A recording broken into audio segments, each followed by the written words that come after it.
Les experts basket saison 3, épisode 10, bienvenue sur Monaco Info. Très heureux de vous retrouver comme chaque quinzaine pour débriefer l'actu basket en compagnie de notre consultant Ali Traoré. Bonjour Ali. Bonjour. Comment allez-vous en ce lundi ? Écoutez, ça va très bien. Malgré ce temps un peu maussade. Oui, écoutez, j'ai bien l'habitude, je reviens de Paris, donc Oui. forcément, ça ne me change pas. Et ce sera d'ailleurs le sujet d'une de vos chroniques un petit peu plus tard dans cette émission, mais on va attaquer, vous en avez l'habitude, par le débrief. Une quinzaine classique, mon cher Ali, j'ai envie de dire, avec 5 matchs, 3 d'Euroleague et 2 de Betclic Elite. On va s'attarder sur ce fameux road trip de 3 matchs sur la scène européenne qui s'est pas si bien passé que ça pour la Roca Team. On va faire du chronologique avec une première défaite 95-94 sur le parquet du Bayern Munich après un premier quart-temps catastrophique, 30-13 pour les Allemands après 10 minutes seulement. Oui, tout à fait. Vassilis Spanoulis, à la fin du match, a totalement résumé le problème de la Roca Team à ce moment-là. Ils n'étaient pas présents, notamment défensivement, surtout que face à une équipe comme le Bayern Munich qui est réputée être une équipe avec d'excellents shooters. Mais si vous ne mettez pas le contact, si vous ne faites pas en sorte qu'ils soient dans une situation inconfortable, après ils vont vous allumer à 3 points. Et voilà, les joueurs étaient en confiance et du coup, le pourcentage n'a pas baissé tout au long du match. 20 sur 33 à 3 points justement pour les Allemands. Ce superbe pourcentage, on le met justement au crédit plutôt du manque de défense monégasque qu'à une énorme adresse allemande. Je dirais que c'est un mix des deux, parce qu'ils peuvent avoir une grosse adresse, mais si dès le début vous mettez l'agressivité défensive sur les shooters, cette adresse va forcément chuter. Mais là, ils sont rentrés clairement, les joueurs de mix sont rentrés dans le match de façon trop confortable, et à partir de là, avec une confiance décuplée, c'est beaucoup plus difficile d'arrêter l'adversaire. Alors Monaco a compté jusqu'à 23 points de retard, mais a quand même eu la balle de match, ce qui est fou quand même avec ce genre de scénario. Oui, ce qui est complètement fou, parce que pour le coup, en deuxième mi-temps, là, défensivement, c'était beaucoup mieux, malgré le fait que l'adresse était toujours du côté des Munichois, mais ils avaient moins de positions de tir, et après, Monaco a développé un jeu offensif, ma foi, très agréable. Maintenant, il y a une stat très simple avec Monaco. Monaco gagne si l'adversaire marque moins de 80 points, ou 80 points ou moins. D'accord. C'est systématique. Et aussi, si Monaco gagne, si font plus de 20 passes décisives. Okay. Et ces deux stats-là n'étaient pas là, donc la défaite était au rendez-vous. Et ça s'est d'ailleurs vérifié 2 jours après, du côté de la Serbie, avec une défaite 88-82 en prolongation à Belgrade, sur le parquet de l'Étoile Rouge. Là, un scénario un petit peu différent. Monaco n'a pas fait un match de traînard, n'a pas été mené au score, mais il y a eu encore une fois, on va dire, une petite faillite du trio d'arrière. J'ai quelques stats pour vous. Eli Okobo, 6 points, 1 sur 8 au tir. Jordan Lloyd, 3 points à 1 sur 5. Et Mike James, 14 points, mais à 0 sur 7 à 3 points. Oui, total. Ça fait un peu tâche. Oui, ça fait un peu tâche. Totale faillite de la ligne arrière. Et encore une fois, malgré tout ça, Monaco revient dans le match. Monaco aime bien les remontadas. Maintenant, il faudrait les conclure si possible. On en reparlera. Mais clairement, sur ce match-là, il y a eu vraiment un déficit d'adresse qui a été assez rédhibitoire. Et en face, il y a un joueur, Philippe Petrouchev, à un moment donné, faudra ça fait 2 fois dans la saison. Non, mais je pense que cet homme veut jouer à Monaco. Donc on peut lui trouver un appartement pas loin, dans le coin. En tout cas, cette candidature a bien été notée par l'état-major monégasque. Avec une fin de match là aussi un petit peu douteuse, on en reparlera dans votre chronique du point d'Ali. Le dernier match de ce road trip, c'était en Italie, là aussi avec un scénario où c'était un petit peu du n'importe quoi. 21 points de retard en première mi-temps pour Monaco, qui n'avait pas mis le réveil à la bonne heure, j'allais dire. Oui, mais à un moment donné, il va falloir trouver les solutions. Il va falloir que Vassilis Spanoulis fasse en sorte que les joueurs comprennent qu'il faut jouer demi-temps et qu'il faut commencer le match dès le début. Ça commence à faire beaucoup, effectivement. Pareil, grosse faillite. Faillite de l'équipe dès le début du match. Alors que Bologne n'est pas du tout une équipe réputée pour être à droit à longue distance. Je crois que c'était la 17e équipe d'Euroleague dans le domaine. Et pourtant, en première mi-temps, ça tombe de tous les côtés. Là aussi, c'est le laxisme défensif qui explique cela. Oui, encore une fois, le laxisme, le fait de toucher les adversaires, le fait de ralentir les déplacements des shooters. Et encore une fois, on est en Euroleague. Même si l'équipe n'est pas réputée bonne à 3 points, ça reste des joueurs de très haut niveau. Et s'ils sont ouverts, ils vont mettre dedans. Donc à ce moment-là, il faut faire les efforts dès le début. Malgré tout, là, il y a eu remontada et finalisé en plus, parce qu'il y a la victoire au bout. Oui, tout à fait, remontada finalisé. Redonnez-moi le score. C'était 86-80. Voilà, 80 piles. C'est ça.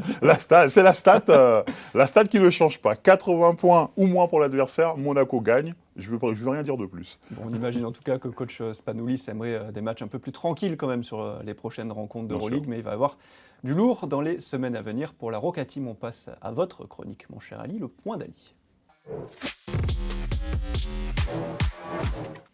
Où on va donc continuer et poursuivre l'analyse avec ces fins de match de la Roca Team. 2 exemples marquants, eh bien, c'est les 2 derniers matchs qu'on a débriefés. Les 2 défaites à l'extérieur, du côté du Bayern Munich et de l'Étoile Rouge de Belgrade. Remontons le temps en Allemagne. Malheureusement. 95-94 du côté de Munich. 8 secondes à jouer, temps mort. Ouais. Donc, notamment, normalement, un système de posée. Et bien là, on fait l'isolation. Ballon pour Mike James, ballon perdu, défaite. Oui, alors isolation, oui et non, parce que clairement, Mike James n'a pas joué un contre 1, puisque si vous voyez les défenses, il y a 3, il y a même 3 joueurs qui sont venus sur lui. Après, moi j'ai toujours eu un problème avec Mike James, dans le sens où je trouve que c'est un très bon joueur, un joueur clutch sur l'avant-dernière possession, mais sur la dernière possession, souvent il fait pas le bon choix. Et là, c'était clairement pas le bon choix. Il a fait un shoot à 3 points déséquilibré sur une jambe en faisant une pirouette arrière sur 3 défenseurs. Donc à un moment donné, c'est très très difficile, alors qu'il y avait des joueurs ouverts. Donc ça, pour moi, c'est un peu sa faiblesse, Mike James. Ce qui est dur à analyser avec cette Roca Team, c'est que ça fait des années qu'elle s'appuie justement sur ce talent individuel de la base arrière qui a fait gagner des titres à Monaco. On se souvient de Jordan Lloyd du côté de Roland-Garros, les 2 gros tirs à 3 points, on termine Boulogne-le-Valois titre. Mike James, on a des tirs en tête, notamment je me souviens à Madrid de ce tir à 3 points au-dessus de Tavares avec la faute qui permet de revenir dans le match. Ils sont capables, ces joueurs-là, de mettre ces tirs-là. Oui, mais c'est vrai que ces derniers temps, ça ne tombe pas dedans. Le problème, c'est que l'adversaire le sait. Ils savent que ces joueurs sont ultra clutch. D'ailleurs, Jordan Lloyd est sorti pour 5 fautes juste avant. Oui. Donc ça aurait été une option en plus. Mais clairement, alors je pense que Vassilis Spanoulis, il veut aussi, parce que lui aussi, c'était le roi des shoots clutch, il a voulu laisser un peu les joueurs décider de la fin de match. Enfin, je pense, peut-être que je me trompe. Mais voilà, moi, alors, vous allez dire que je suis chauvin, mais... vous l'êtes, ça on le sait. Oui, clairement. Je suis vin chaud même. Mathieu Strazel, par exemple, sur le match face à l'Étoile Rouge, sur les possessions clutch, il faisait souvent la bonne décision. Oui, c'est vrai. Et finalement, c'est encore Mike James qui s'est retrouvé avec la dernière possession en main. Voilà, moi je trouve qu'il faudrait varier un peu les fins de match. Parce que c'est ça qui est frustrant pour les supporters, ça a été un petit peu sur les réseaux à chaque fois les commentaires. Pourquoi est-ce qu'on ne pose pas un système sur la dernière possession? Pourquoi est-ce qu'on fait de l'isolation? Et vous le dites en plus, les défenses adverses ne sont pas bêtes, s'adaptent et viennent fermer sur Mike James. Ils viennent fermer, ils viennent à 2, à 3, à 4, ils ramènent le public même s'il faut.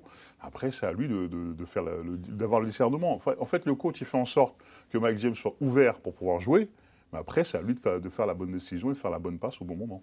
Comme il avait fait, on s'en souvient, du côté du Pana, lors des premiers matchs de Spanoulis, où c'était tombé dedans à 3 points suite à une extra passe avec un tir ouvert. Voilà, on s'en souvient très bien. Donc l'équipe est très capable de le faire. Encore une fois, la stat de plus de 20 passes décisives pour avoir une victoire, c'est très important pour Monaco cette saison. Voilà, il faut retrouver ces bonnes intentions. Voilà sur ce qu'on pouvait dire donc de cette gestion du Money Time pour la Roca Team, en espérant que ça se passe mieux les prochaines fois, qu'on aura une fin de match serrée au couteau, que ce soit du côté de Gaston Médecin ou à l'extérieur. On passe à la question du jour. Pas besoin de traverser l'Atlantique pour parler de NBA, mon cher Ali, aujourd'hui, puisque la NBA est venue à nous avec ses 4e NBA Paris Games. Il y en a eu 2 du côté donc de la capitale française, 2 matchs entre les Spurs de San Antonio et les Indiana Pacers. On va profiter du fait que vous étiez lors du premier de ces matchs, cette victoire 140-110 des Spurs. Faites-nous tout simplement un petit retour d'expérience. C'était comment du côté de l'Accor Arena pour ces NBA Paris Games? C'était un match très sympathique, un bon petit All-Star Game. Bon, après, je veux pas être méchant. On va dire que les Spurs étaient clairement au-dessus et que les Pacers n'étaient pas prêts à jouer ce match. Ils ont tenu une mi-temps. Après, il y a un Wembanyama absolument monstrueux. Vraiment, à un moment donné, en une minute, il a enchaîné action monstrueuse sur action monstrueuse. Il y a une stat, je crois d'ailleurs, que vous avez. Je pense que oui, mais après, je ne suis pas sûr de la stat. Mais de souvenir, c'était un petit truc comme 7 points, 4 rebonds en une minute. C'était absolument n'importe quoi. Et ouais, il a fait le show. Wemby a fait le show. Donc, du coup, je pense que le public était très content d'être là. Les Spurs sont très bien joués aussi.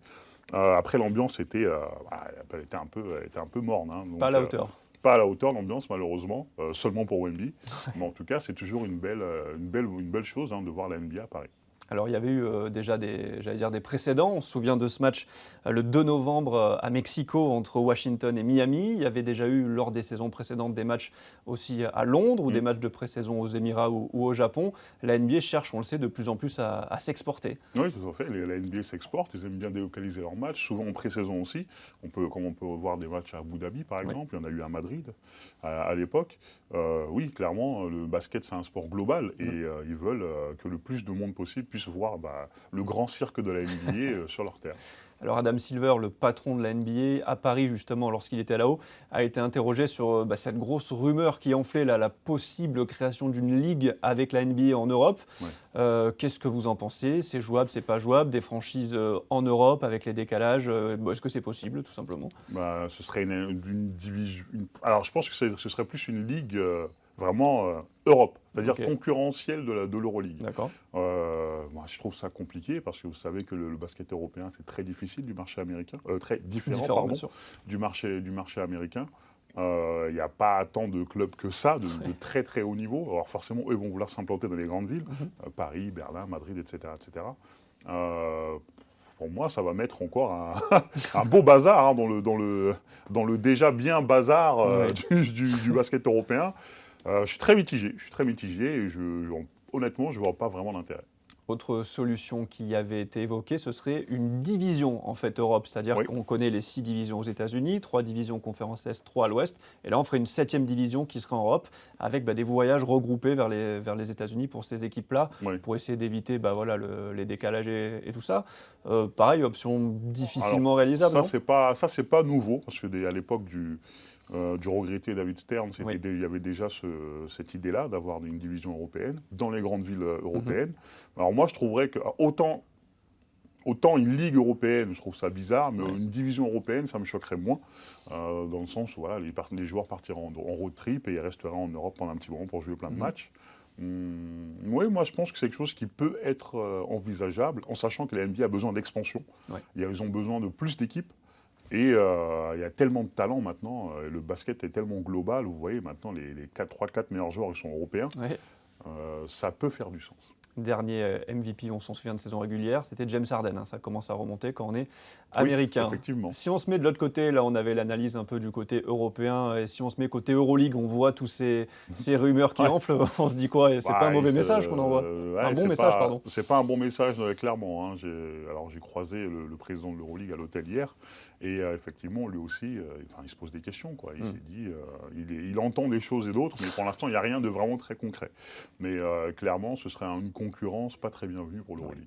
Et d'autant plus qu'on le rappelle, de plus en plus de joueurs NBA franchissent le pas désormais et viennent jouer en Euroleague. On a un record désormais de talent ex-NBA en Euroleague et ça fait aussi monter le niveau de la compétition. Le niveau n'a jamais été aussi élevé. Je sais qu'on le dit tous les ans, mais tous les ans, le niveau monte. Donc on va continuer à le dire tant que c'est le cas. À suivre donc cette possible création d'une ligue NBA en Europe. Ali, merci beaucoup d'être venu avec nous sur ce plateau pour cette émission des Experts Basket. La semaine prochaine, vous le savez, c'est le foot et nous, on se retrouve dans 15 jours pour un nouveau numéro des Experts Basket.